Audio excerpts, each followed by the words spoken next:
alhamdulillah. Assalamu alaikum wa rahmatullahi ta'ala wa barakatuh.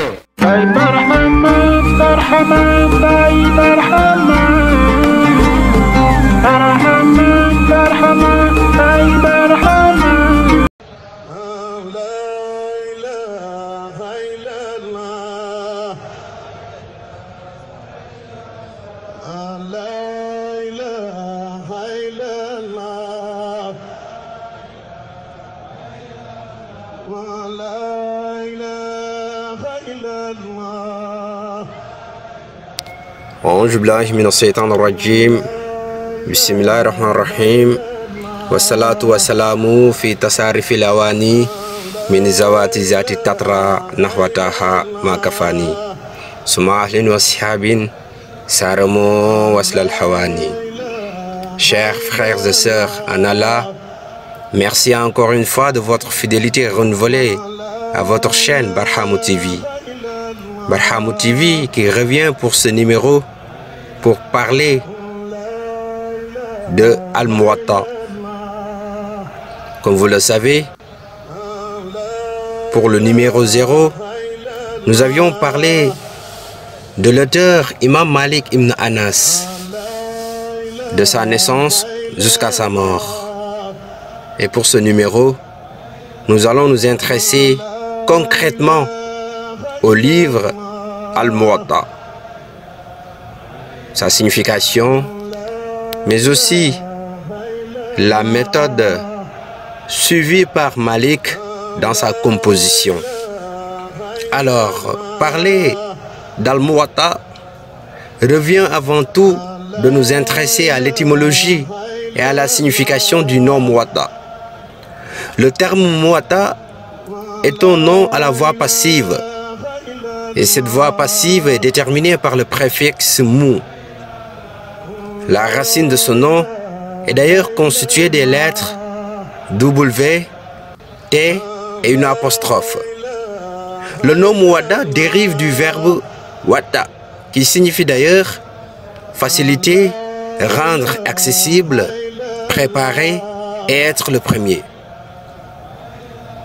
Le nom Tawtiya signifie préface, introduction, prologue, et certains exégètes et lexicographes disent que le nom Muwatta dérive du nom d'action Muwatta qui signifie l'accord. Selon cette étymologie, le nom Muwatta signifie l'objet d'un accord. Allah a dit dans le Coran, certes l'activité pieuse au cœur de la nuit a plus de watts. Les exégètes Mujahid et Abu Najir notamment soutiennent que le terme watt dans ce verset signifie que le cœur et lui sont en plein accord lors de la récitation du Coran au cœur de la nuit. Et que dire des significations qui s'appliquent au Muwatta? Il convient de préciser, quand on examine ces significations, on constate qu'elles s'appliquent toutes au livre Al-Muwatta de l'imam Malik, comme nous l'expliquerons dans les 3 paragraphes suivants par l'aide d'Allah. Malik est le premier qui a appelé son livre Al-Muwatta. Certains savants disent que Abdelaziz ibn Al-Majhoun a donné à son livre le nom Al-Muwatta avant Malik. Mais cela n'est pas vrai. En fait, Ibn Al-Majhoun a écrit avant Malik un livre qui est du même genre qu'Al-Muwatta, mais qui ne porte pas son nom, comme a dit Al-Mufadl ibn Muhammad ibn Kharb. Ibn Fir est catégorique sur cette question. Il a dit avant Malik, personne n'a appelé son livre Al-Muwatta. Ceux qui écrivaient des livres canoniques À cette époque-là, les appelés Al-Jami, le recueil, ou Al-Mu'allaf, recueil dont les traditions classées par affinité, ou Al-Musannaf, recueil dont les traditions sont classées par sujet. Al-Muwatta est donc le premier livre en son genre. Al-Muwatta est un livre sans précédent, sous le rapport de l'ordre, de la coordination, de la critique, de la pertinence et de la synthèse. Il est également sans précédent dans le sens où c'est un livre de hadith et de fiqh qui repose sur une méthodologie claire et bien conçue. On peut dire que Malik est l'initiateur dans ce domaine. L'érudit Wali Allah al-Dakhlawi fait allusion à cela en disant: tout homme équitable qui recense les enseignements de leurs écoles s'aperçoit de toute évidence que le livre Al-Muwatta est le fondement de l'école de Malik.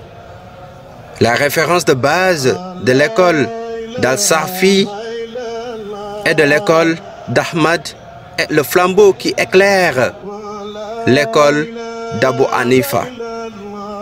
Ces écoles sont pour le livre Al-Muwatta ce que sont les explications des exégètes pour les textes de base Moutoun. Et le Muwatta représente pour elle ce que représente l'arbre pour les branches. Les fatwas de Malik ont certes fait l'objet de réfutations, d'accords, de critiques et de rectifications de leur part, mais ils, c'est-à-dire les savants, n'ont pu s'abreuver de la source pure et n'ont pu réussir à instituer leurs écoles que grâce aux efforts de classification et d'émondage de Malik. Al-Shafi a dit: l'homme qui m'a le plus fait profiter du savoir est Malik. On sait également que les recueils de hadith et de traditions comme le Shahih de Muslim et le Sunan d'Abu Daoud et ce qui concerne le fiqh dans le Sahih d'Al-Bukhari et le recueil Al-Jami d'Al-Tirmizi s'inspirent d'Al-Muwatta et tournent dans son orbite. Al-Muwatta est donc un livre didactique, cohérent et faisant l'accord d'éminents savants. Comme son nom l'indique, le Muwatta est un livre qui expose clairement et méthodiquement les traditions et les fiqh et les rend accessibles aux gens. Il est en effet rapporté que Malik a longtemps pensé au nom qu'il devrait donner au livre qu'il a composé. Puis un jour, il vit en songe le prophète Mohammed, paix et salut sur lui, qui lui disait: rends le savoir accessible, Wati, aux gens. Rends le savoir accessible aux gens. Il appela alors son livre Al-Muwatta. D'ailleurs, en consultant le Muwatta, on constate le souci de Malik d'éclaircir ce qui paraît incohérent aux gens. C'est pourquoi il a été prolixe dans son développement de certaines questions, comme celle qui concerne la vente, et concis dans d'autres. Parmi les notions qui ressortent du terme Muwatta, il y a la notion de cohérence et d'accord. En effet, Malik a veillé à présenter la moelle de la sunna, à éviter les contradictions et les incohérences et à donner des avis juridiques qui font l'objet de l'accord des savants de Médine. Concernant l'accord des savants, il est rapporté que Malik a dit: j'ai soumis ce livre à 70 savants qui font partie des érudits de Médine. et ils l'ont tous approuvé. Je l'ai alors appelé Al-Muwatta, livre ayant fait l'objet d'un accord.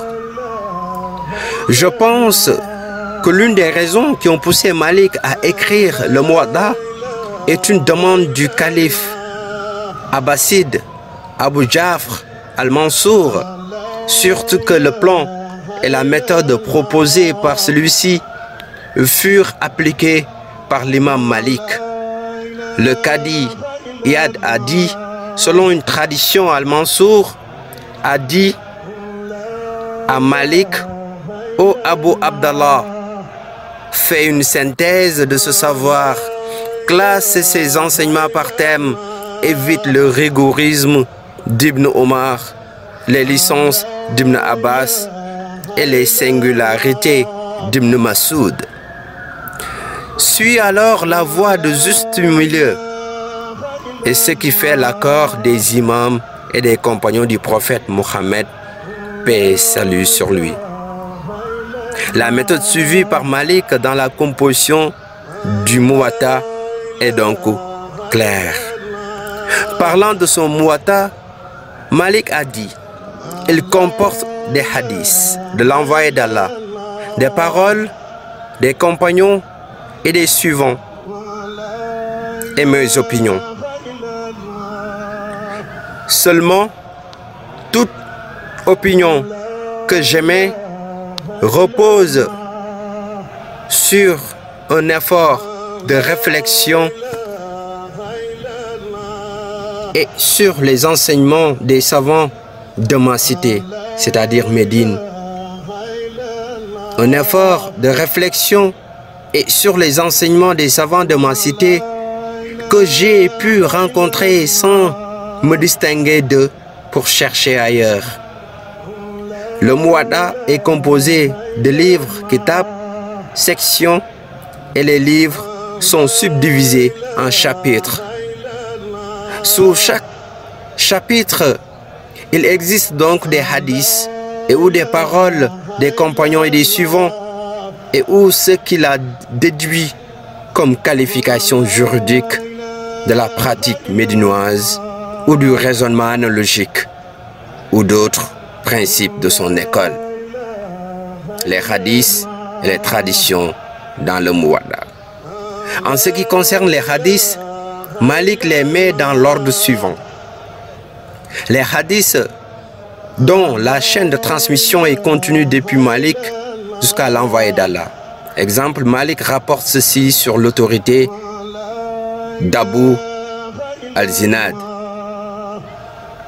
lequel rapporte sur l'autorité d'Al-Haraj, lequel rapporte sur l'autorité d'Abu Huraira, lequel rapporte que l'envoyé d'Allah a dit, je cite: quand la chaleur est excessive, remettez la prière au moment où il fait frais, car la chaleur intense est une émanation de la gêne. Les hadiths mursal.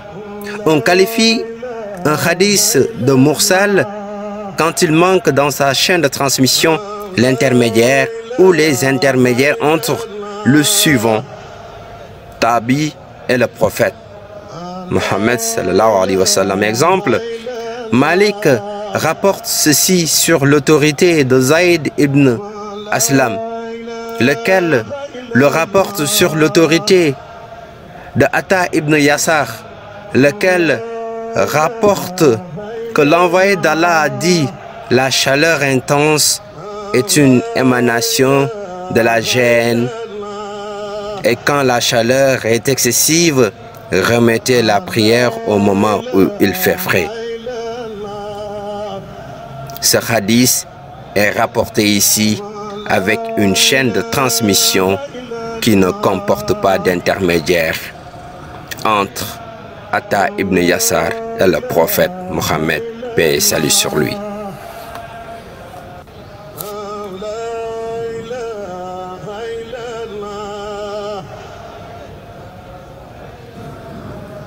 Atta est un suivant. Il n'a pas vu le prophète, mais il a rencontré beaucoup de ses compagnons. Ce hadith est donc mursal. Les hadiths mursal qui se trouvent dans Al-Muwatta sont pour la plupart des hadiths authentiques. Les hadiths comportant à un moment de leur chaîne une ou plusieurs interruptions. Exemple, Malik rapporte ceci sur l'autorité de Zayd ibn Aslam, lequel rapporte que Omar ibn al-Khattab interrogea l'envoyé d'Allah au sujet de la Kalala. L'envoyé d'Allah lui répondit: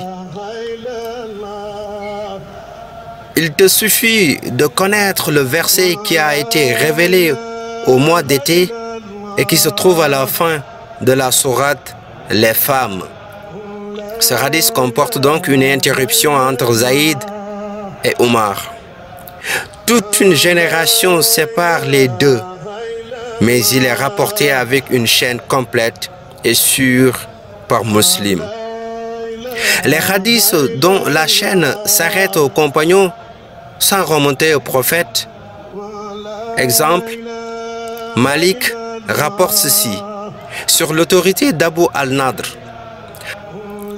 L'affranchi de Omar ibn Ubaydallah, lequel le rapporte sur l'autorité de Bush ibn Saïd, lequel le rapporte sur l'autorité de Zayd ibn Thabit, lequel a dit: la meilleure prière est celle que vous faites dans vos maisons, sauf la prière prescrite. La chaîne de ce hadith s'arrête ici aux compagnons Zayd ibn Thabit, mais on trouve dans le Sahih d'Al-Bukhari et celui de Muslim que cette chaîne remonte au prophète Mohammed, paix et salut sur lui. C'est-à-dire que c'est le prophète lui-même qui a dit: la meilleure prière est celle que vous faites dans vos maisons, sauf la prière prescrite. Le balaq de Malik. Parfois, l'imam Malik cite un hadith sans chaîne de transmission. Il dit tout simplement: il m'est parvenu que l'envoyé d'Allah a dit, ou il est parvenu à tel rapporteur que l'envoyé d'Allah a dit. Les savants du hadith appellent cela le il m'est parvenu, balaq de Malik.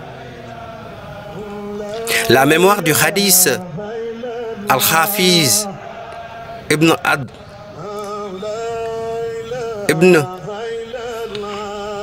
La mémoire du hadith, Al-Hafiz Ibn Abd al-Barr a recensé tous les balaq de l'imam Malik qui se trouvent dans Al-Muwatta, et il a pu établir leur chaîne de transmission, sauf 4 balaq qui sont les suivants. Hadith numéro 229, Malik rapporte qu'il lui est parvenu que l'envoyé d'Allah a dit, je cite: j'oublie certaines choses quand je suis éveillé. J'oublie certaines choses quand je suis éveillé, et Allah me fait oublier certaines choses durant mon sommeil pour que, sur la base de cet oubli, j'établisse de nouvelles règles. Hadith numéro 463.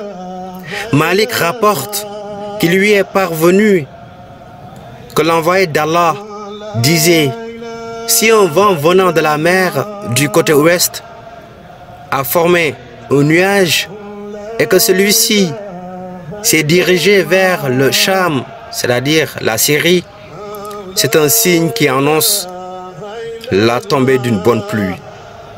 Hadith numéro 724. Malik rapporte qu'il a entendu des savants qu'il juge crédibles dire: l'envoyé d'Allah a été renseigné par révélation de l'âge des membres des communautés précédentes ou ce qu'Allah a voulu lui montrer.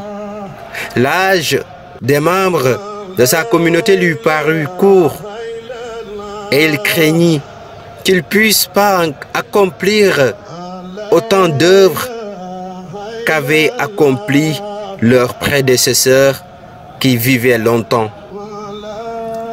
Allah lui accorda alors la nuit du Qadr qui est meilleure que 1000 mois. Hadith numéro 1726. Malik rapporte que Muad a dit, Malik rapporte que Muaz a dit, la dernière recommandation que m'avait faite l'envoyé d'Allah quand j'avais mis le pied à l'étrier pour me rendre au Yémen était la suivante: et un bon comportement envers les gens. Muad ibn Jabal ibn al-Salah a écrit une épître dans laquelle il a essayé d'établir les chaînes de ces 4 balaks. Cette épître a pu être sortie de l'ombre par le savant du hadith du Maroc, Abdallah ibn al-Siddiq al-Goumari, et elle a été vérifiée par le docteur Saïd al-Kamali. Les propos des compagnons et les suivants, Malik cite leurs paroles pour appuyer une disposition légale ou pour démontrer que l'énoncé juridique d'un hadith qui a été déjà cité n'a pas été abrogé. Intéressons-nous maintenant aux avis de Malik dans le Muwatta. En plus des hadiths et des traditions, Malik cite ses déductions. Celles-ci reposent sur ses interprétations des versets, des hadiths ou des traditions. La pratique médinoise, Amal al-Madina, le raisonnement analogique, Khiyas, la considération de l'intérêt général, Maslaha, le principe de la fermeture des incidents. Le principe de la fermeture des incidences préjudiciables, Saad al-Dari. Les finalités de la religion, Maqasid al-Sariya, et d'autres principes de son école. La pratique médinoise. La première société musulmane est la société médinoise. C'est la société qui s'est modélée le plus sur l'exemple du prophète Mohammed sallallahu alayhi wa sallam. La sunna prophétique au sein de cette société consistait non seulement en des témoignages sur les propos et les faits et gestes de l'envoyé d'Allah, transmis par voie orale et plus tard par voie écrite. Mais elle consistait également en l'existence à Médine de modèles à travers lesquels les gens envoyaient les enseignements et les pratiques prophétiques. Les choses sont telles que durant plusieurs générations, la sunna était dans sa majeure partie une pratique courante au sein de la société médinoise. Pour ces raisons et pour d'autres, l'imam Malik s'était beaucoup fondé sur la pratique médinoise. Il concluait souvent les chapitres de son Muwatta par les expressions suivantes. Ce qui fait l'unanimité chez nous à ce titre est, je cite, la règle selon laquelle il n'y a pas de divergence chez nous à ce sujet et, je cite, c'est la règle en cours chez nous. Quand il y a plusieurs avis des savants de Médine sur une même question, Malik faisait prévaloir par la voie de l'Ittihad un de ses avis sur les autres et disait, je cite, « C'est ce que j'ai entendu de plus satisfaisant, c'est ce que j'ai entendu de meilleur, cet avis me plaît le plus, ainsi que d'autres expressions de ce genre. » Ces interprétations de textes scripturaires concernant son interprétation d'un verset du Coran, on peut citer à ce titre l'exemple suivant. Sous le chapitre 5 du livre du vendredi, il est écrit ceci. Malik rapporte qu'il a interrogé Ibn Sihab sur le sens de la parole suivante d'Allah, béni et élevé soit-il. Vous qui croyez quand vous appelle, vous qui croyez quand on vous appelle à la prière à un moment fixe du vendredi, entreprenez le zikr d'Allah.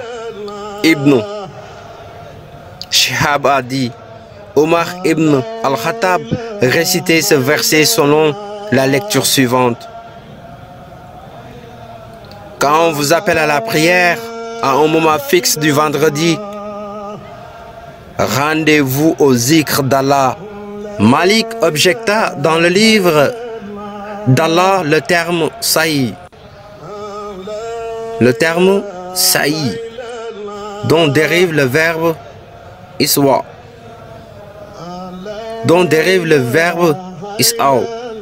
signifie l'œuvre et l'action. Allah béni et élevé soit-il a dit. Dès qu'il tourne le dos, il se démène sur la terre. Tandis que celui qui vient vers toi avec empressement, mu par la crainte d'Allah, puis tournant le dos pour s'affairer. Vos efforts sont multiples. Malik ajouta, le saï qu'Allah a mentionné dans son livre ne signifie pas la marche à pied à vive allure ou la course à pied, mais il signifie l'œuvre et l'action. Le raisonnement par analogie. Exemple, sous le chapitre 3 intitulé La zakat des mines, Malik a dit, j'estime et Allah est le plus savant qu'on ne doit percevoir aucune redevance sur ce qu'on extrait d'une mine jusqu'à ce qu'il atteigne la valeur de 20 dinars en or ou 200 dirhams en argent. Une fois qu'il atteint cette valeur, on en prend à titre de zakat la part qui lui est proportionnelle. Il a fait dans ce jugement l'analogie entre la mine et les produits des plantes, car il a dit juste après, la mine est comme les plantes, on extrait le minerai comme on récolte les produits des plantes. Quand le minerai est extrait de la mine, on paie sa zakat le jour même de son extraction et on ne doit pas attendre le passage d'une année entière pour le faire. C'est de cette manière qu'on procède. Concernant les produits des plantes, on s'acquitte de leur zakat, qui est le 10e au moment de leur récolte, et on ne doit pas attendre l'écoulement d'une année entière pour le faire. La considération de l'intérêt général. Exemple, sous le chapitre du livre Mariage, on trouve cette explication de Malik qui met en œuvre la question de l'intérêt. Je cite, à propos de la parole du prophète Mohammed paix et salut sur lui, ne demandez pas en mariage une femme qui a déjà été demandée en mariage par votre frère dans la foi. Voici l'explication qui nous apparaît pertinente et Allah est le plus savant. Ce hadith parle du cas sup. Alors, l'homme demande en mariage une femme. Celle-ci jette son dévolu sur lui. Ils se mettent d'accord sur la valeur du douaire nuptial. Ils sont satisfaits l'un de l'autre. Elle lui propose ses conditions. C'est cette femme-là qu'il est interdit de demander en mariage.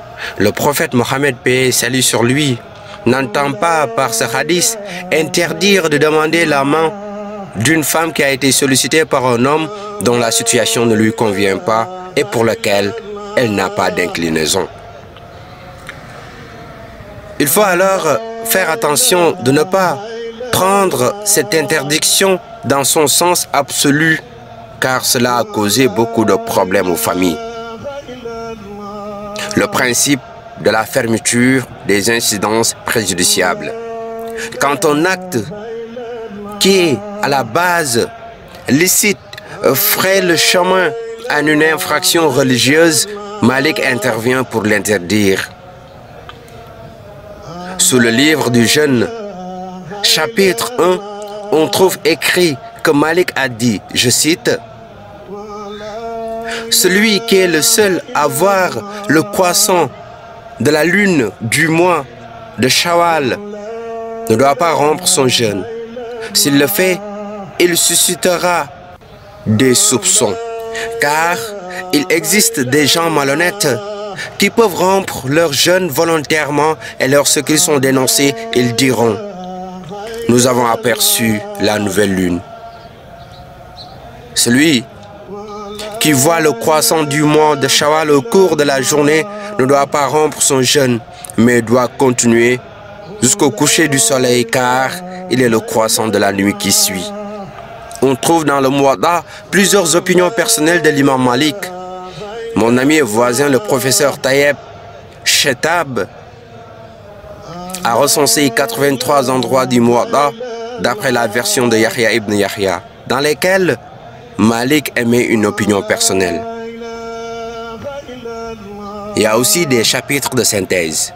L'imam Malik suit une méthode instructive dans son Muwatta quand il émet une série de chapitres sur un thème particulier.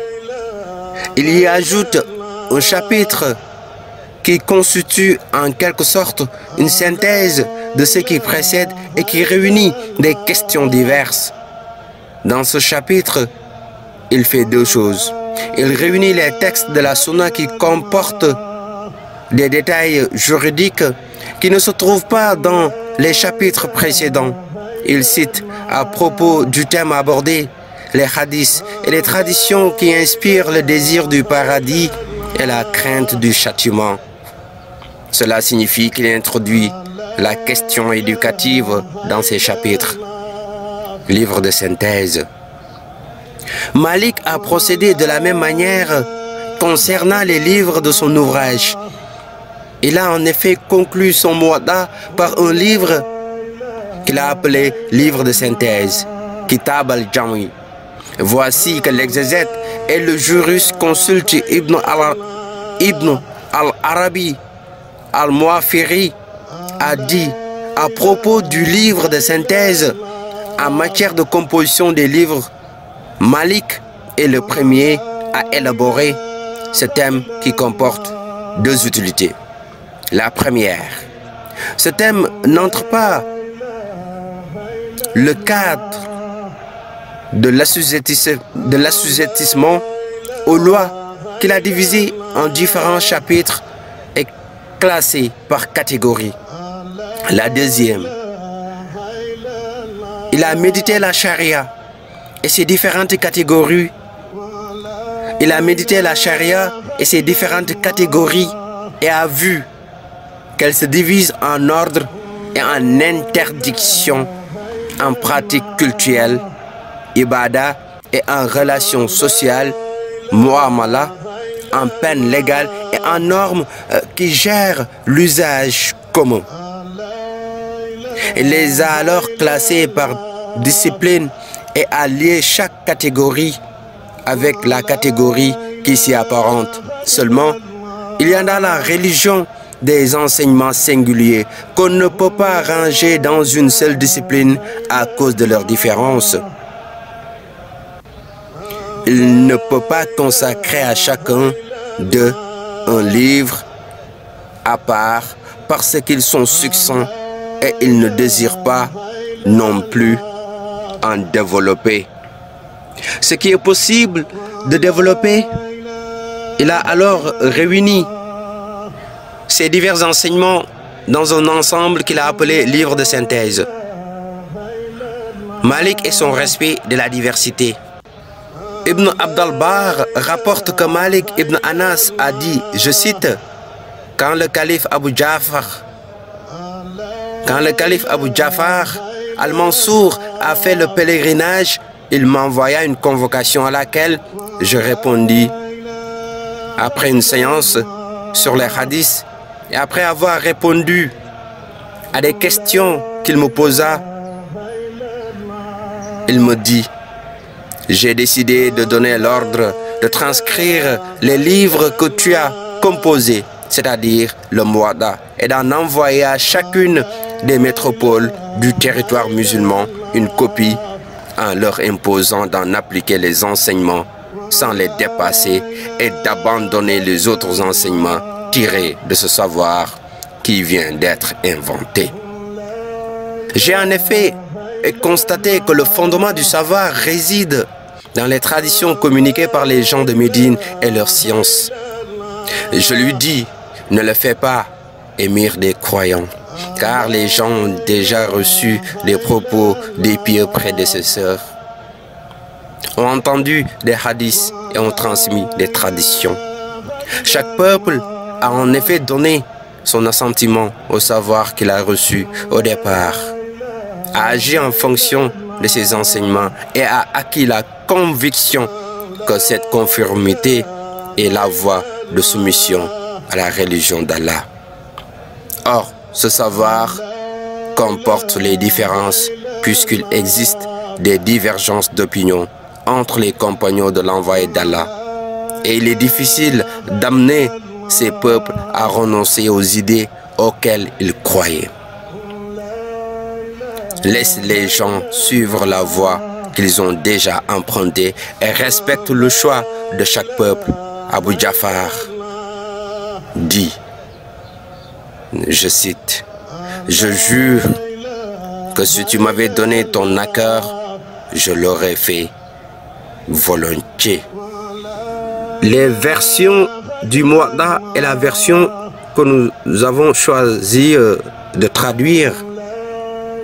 L'imam Malik a composé le Muwatta durant plusieurs années, 40 selon certaines sources, puis il a enseigné le restant de sa vie. Pendant cette période, les gens venaient de toutes parts chez lui pour apprendre le Muwatta, puis retourner chez eux pour le transmettre à leur peuple. Or, pendant qu'il enseignait le Muwatta, Malik n'a cessé de le vérifier, d'y apporter des modifications et de l'émonder au fur et à mesure qu'il évoluait dans le fiqh et le hadith. C'est ce qui explique d'ailleurs l'existence des différences entre les versions du Muwatta selon que celui-ci soit rapporté par tel ou tel disciple. Les disciples de Malik qui ont reçu le Muwatta de sa bouche et l'ont transmis sont très nombreux. Ibn Nasir al-Din en a recensé 79, le docteur Ahmad Mustafa al-Jami en a recensé 100. Je vais citer ci-dessous quelques-uns des plus éminents rapporteurs du Muwatta dont la version nous est parvenue en partie ou en totalité. L'imam al-Shafi, dans le recueil al-Sunan al-Kubra d'al-Bayhaqi, on trouve la version du Muwatta rapportée par l'imam al-Shafi. Muhammad ibn al-Hassan al-Shaybani, il est le disciple de l'imam Abu Hanifa. C'est sa version du Muwatta qui est étudiée par les Hanafites en Orient. Cette version a été éditée, elle a été d'ailleurs commentée et vérifiée par le professeur en sciences du hadith à l'université Al-Azhar d'Abd al-Wahhab Abd al-Latif. Abu Muhammad Chouad ibn Saïd ibn Charles ibn Shahrayar al-Khadatani. Al-Khadatani, il est l'un des maîtres de l'imam Muslim et d'Ibn Majah. Sa version a été éditée par Dar al-Ghab al-Islami. Elle a été d'ailleurs vérifiée par le docteur Abdelmajid Turki. Le manuscrit est consigné. Cette version est incomplète. Beaucoup de chapitres manquent. Abu Abdurrahman Abdallah ibn Maslama ibn Qanab al-Kharithi al-Khanabi. Il est l'un des maîtres d'Al-Bukhari, Muslim, Al-Nasa'i, Abu Daoud et d'Al-Tirmidhi. Sa version a été édifiée par Dar al-Gharb al-Islami. Elle a été vérifiée par le docteur Abdallah Majid Turki. Abu Musab Ahmad ibn Abi Bakr ibn al-Hariz ibn Zurara, connu sous le nom d'Abu Musab al-Juhri, il occupait la fonction de juge en son temps. Il est l'un des maîtres d'Al-Bukhari et Muslim. Sa version est la plus longue. Elle a été éditée par Moussassa al-Risala. Elle a été d'ailleurs vérifiée et commentée par le docteur Bashar Awad Marouf et Mahmoud Muhammad al-Khalil. Abu Zakaria Yahya ibn Abdallah ibn Bukhar, le Qurayshite, il est l'un des maîtres d'Al-Bukhari et Muslim. Sa version est consignée dans d'anciens et précieux manuscrits qui se trouvent dans la bibliothèque de l'Université d'Istanbul et la bibliothèque Al-Jahiriya à Damas. Abdurrahman ibn al-Qasim ibn Khalid ibn Junada al-Utqi. Il est le premier qui a introduit le Muwatta en Égypte et c'est lui-même qui a rapporté le livre Al-Muwatta. Et c'est lui-même qui a rapporté le livre Al-Mudawana de la bouche de Malik. Des morceaux de sa version ont été d'ailleurs édités par Al-Majma Al-Thaqafi à Abu Dhabi. Ali ibn Ziyad al-Absi al-Tunisi, il est considéré comme étant l'un des premiers qui ont rapporté le Muwatta de la bouche de Malik et le premier qui a semé les graines de l'école malikite en Tunisie. Il a reçu le savoir de Malik et d'Al-Lat ibn Sa'd, le premier qui a fait sortir de l'ombre un manuscrit de la version d'Ibn Ziyad, qui est le savant tunisien Mohamed Chadil Ennafer. Et depuis, elle n'a cessé d'être éditée, mais elle ne comporte que quelques livres du Muwatta. Yahya ibn Khatir ibn Wislas ibn Shamlala Laïd, il est l'un des érudits de l'Espagne musulmane. Il est né en 52 de l'Hégire, 768 après Jésus-Christ, au sein d'une tribu berbère appelée Masmouda, se trouvant à Tanger, au Maroc. Il doit son appartenance à la tribu arabe Laïd, à la conversion en islam de son grand-père Wislas par l'intermédiaire de Yazid ibn Abi Amir, qui est issu de la tribu de Laïd Khana. lors de la conquête musulmane du Maghreb. Il a reçu l'enseignement du mufti de l'Espagne musulmane à cette époque-là, Ziyad ibn Abd. À cette époque-là, Ziyad Abd al-Rahman, qui est connu sous le nom de Shabtun 819 après Jésus-Christ. Ziyad fut donc le premier qui introduisit le Muwatta de Malik en Espagne musulmane. Selon d'autres sources, c'est Al-Ghadi ibn Qais qui fut le premier à l'introduire en Espagne musulmane. Que ce soit l'un ou l'autre, en tout cas, ces deux savants étaient contemporains. Ziyad encouragea Yahya à se rendre à Médine pour recevoir le Muwatta directement de la bouche de Malik. Ce qu'il fit.